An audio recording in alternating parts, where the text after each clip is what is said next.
Hey everybody! So in this video I'm going to talk about formal analysis, which are the steps that we take to explain a work of art and or design. I think it's only natural for each of us to very quickly judge something that we see, whether it's clothing hanging on a hanger in a store, or a pair of sneakers on a website, or a large painting in a museum hanging up. And our initial judgment is usually, oh, I love that, or I hate it. And what formal analysis does, it provides us with the steps and the language that we can use to explain why we've come to that initial judgment, and really back up and make arguments pertaining to that judgment. So I'm going to go over each one of these steps on different slides, but the four steps are description, analysis, interpretation, and judgment. So description, the first step that you take when critiquing a work of art or design is, what do you see? Which is asking you to describe exactly what you see. And don't make assumptions that I know what you're talking about. You should be describing as if you are explaining it to someone who is visually impaired, who cannot see the work. So these kind of bullet points give you a sense of how simple that and straightforward that description can be. So whether it's a sculpture, a poster, the scale of the work, the elements and general qualities within the composition itself, so lines, shapes, color scheme, texture, is it something that's very crowded, or is it there a lot of space? Relationships between shapes, lines, text to image, really anything that you see, you are describing it, okay? The next step is analysis. How did the artist do it? And there are a number of elements that constitute analysis, as I've written here. And they aren't limited to just determining the subject matter through what you're seeing, looking through something, kind of selecting the most distinctive features or the focal point of the work. Treatment of the space. So again, is it a very crowded composition, and does it feel very wide open? Is there a depiction of three-dimensional space, such as a realistic looking landscape, or is it abstract? Portrayal of movement and how it's achieved, so that comes from the arrangement of those elements. And this will all be put together. I'm going to do a formal analysis at the end of this video to kind of show you how it works. Interpretation, why did the artist create it and what does it mean?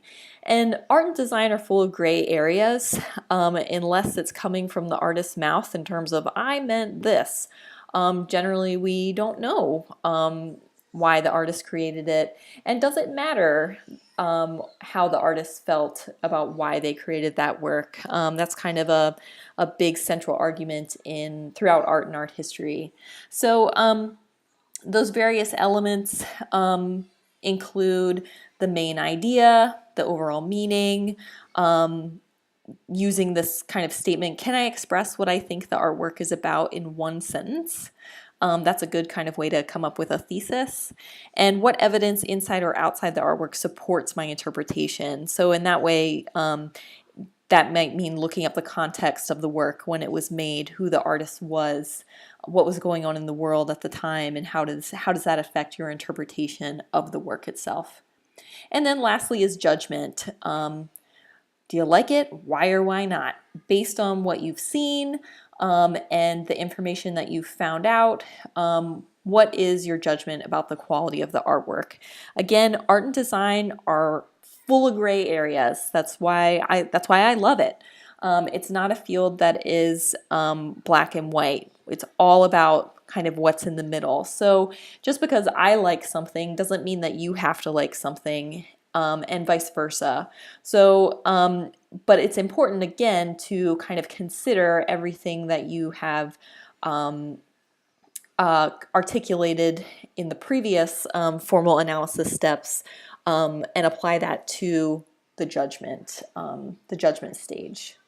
Okay, so I'm going to escape out of this, and I found this Nicole Eisenman painting. Nicole Eisenman is a contemporary painter, and I just Googled her name and copied this painting to my desktop. So I would start out with describing the work. It looks like a colorful, crowded backyard scene. There are a number of figures, beer bottles. It's some type of party or social gathering. It looks mostly like male figures, or I'm just making an assumption based on what I see.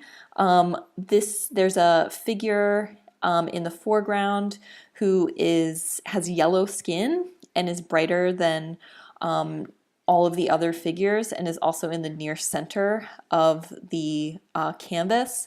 There's a figure in white whose face is magenta and who's also towards the center of the canvas. There are 3 trees with what I'm assuming are string lights wrapped around them that create this highly contrasted pattern, but these trees help divide the composition into along these vertical areas. There are a number of blues that help our eye travel around the painting and ultimately up into the background. How I would analyze this is considering the figures. This figure is on their phone. He's looking directly at us. It's a really crowded scene. Maybe this is a comment on phone use or social media and a total kind of disregard for what's going on around you, and this is also bleeding into my interpretation, and maybe that has something to do with just our contemporary culture of always having our phones out, and Nicole Eisenman is trying to comment on that. But considering the really packed scene and how he's not paying attention to anybody except for me, he's looking directly at me, but he also has his phone, so his attention is divided. I believe that this is a commentary on kind of screen use. Do I like it? Why or why not?